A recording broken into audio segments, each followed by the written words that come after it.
this video on behalf of Ballymun Tidy Towns and Dublin City Council. Today I'm going to show you how to make some Halloween crafts using materials that we would normally throw into our recycle bin or compost. So here we have one that's cut out. To make it look like it's flying, what we'll do is fold it in the middle, down through the body, then we'll get one wing and fold it this way at the point nearest to the body, and the other wing do the same over that side. And then it looks like the bat is flying. Now we're going to make our witch's hat for our witch. What you'll need for this is some black paper, a scissors, some glue and some sellotape, and a template for the witch's hat which you'll find on the Ballymun Tidy Towns Facebook page. When you've cut out your paper using your template, this is what you should have. A circle which will be the brim of the hat, and this shape which will be the pointy top part of the hat. Okay, firstly we have to put some cuts in the bottom of this piece so that it'll fold down easy enough for us. So about 1 inch long and 1 inch apart, you do some cuts. And again, just reminding you, be really careful when you're using the scissors because they can be very sharp.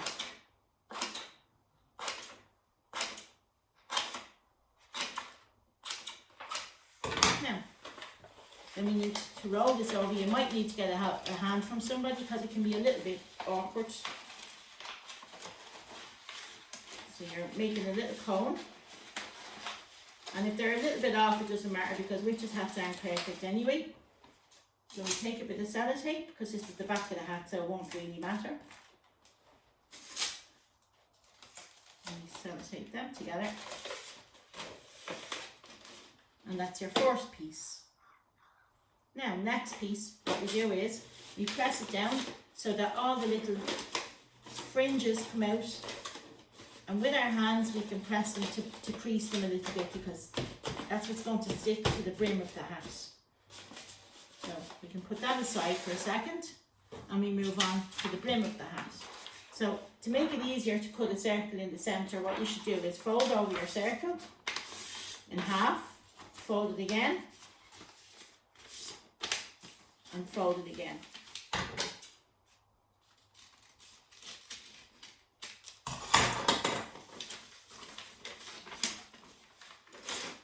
Then we're going to glue it. So, using your glue, or if you don't have glue, you can put some tape, little pieces of tape around it, just to hold the brim onto the peak of the hat. Now,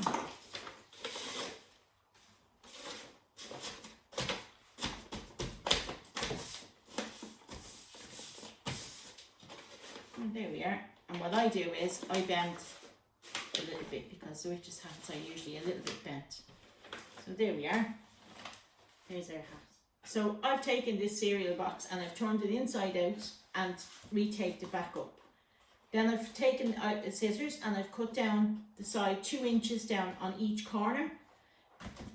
So like this, and then we're going to cut the shape so we'll end up having a round top like that. Let's cut the second one. And like I said before, it doesn't matter if anything is a little bit off because it makes them look a bit more spooky anyway. So now we have that, and we're going to put some tape over it to hold it in place. You might need someone to hold it for you while you have it taped up. Now you can paint it. So I mixed up black and white paint lightly, so I got a kind of streaky grey colour. Then you paint it, and this is what it should look like. Now I'm going to show you how to write on it. My advice would be to write with a pen or a pencil before you actually go with markers or paint, because then you can't go back. So we'll just do a simple RIP on this one. And you can use a marker or you can use paint. I also have some grey paint here which I did a few little, pretend I had some cracks on the headstone. I'm sure you'll do them well better than I did there.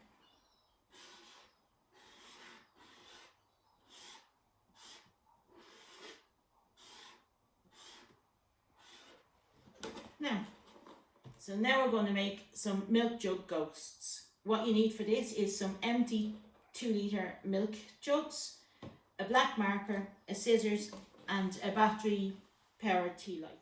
We're going to take our milk jug, ask someone to cut a hole in the back because that's where we're going to pop in our little tea light. So we'll go in like that. So now we can draw our ghost face on the front of the milk jug. Take your marker.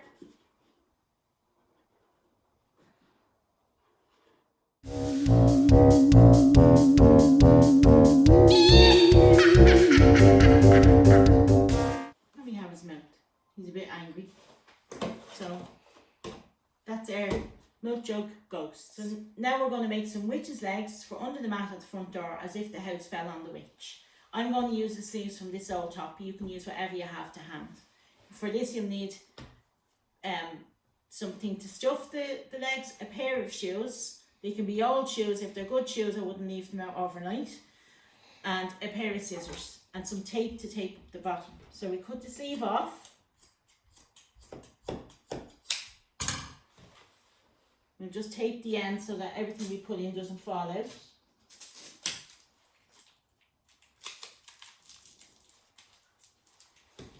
You could actually use this to stuff it.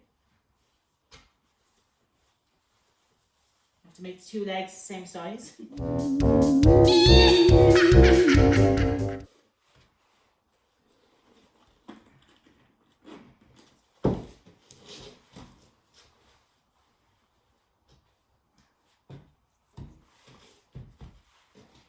And there we have our witch's legs. Okay, so now this is our last thing for today, our witch.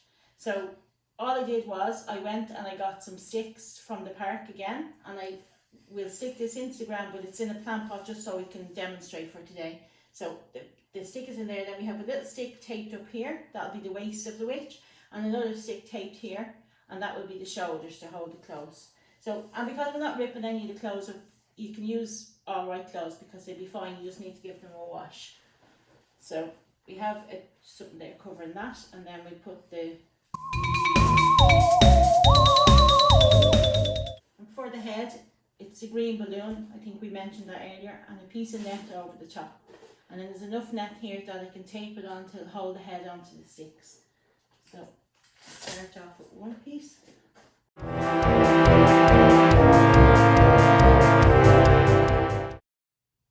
Now, last piece of tape, and hopefully our head will stay on. And then the hat we made earlier, let's stick that on.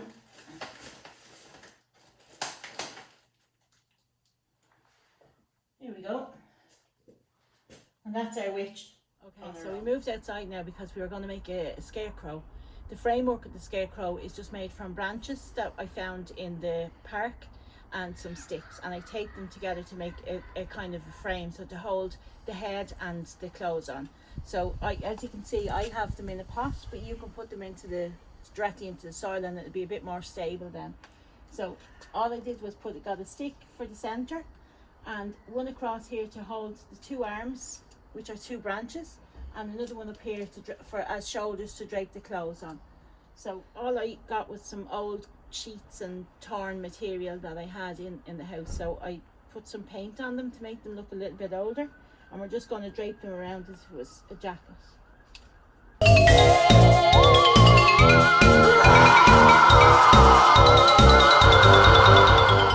So remember, when making your decorations at home, always use materials that can be recycled, reused or composted. And for your pumpkins, when they're finished, don't just throw them into the brown bin. Split them open, put them somewhere in your garden or on your balcony for the birds to eat the flesh and the seeds.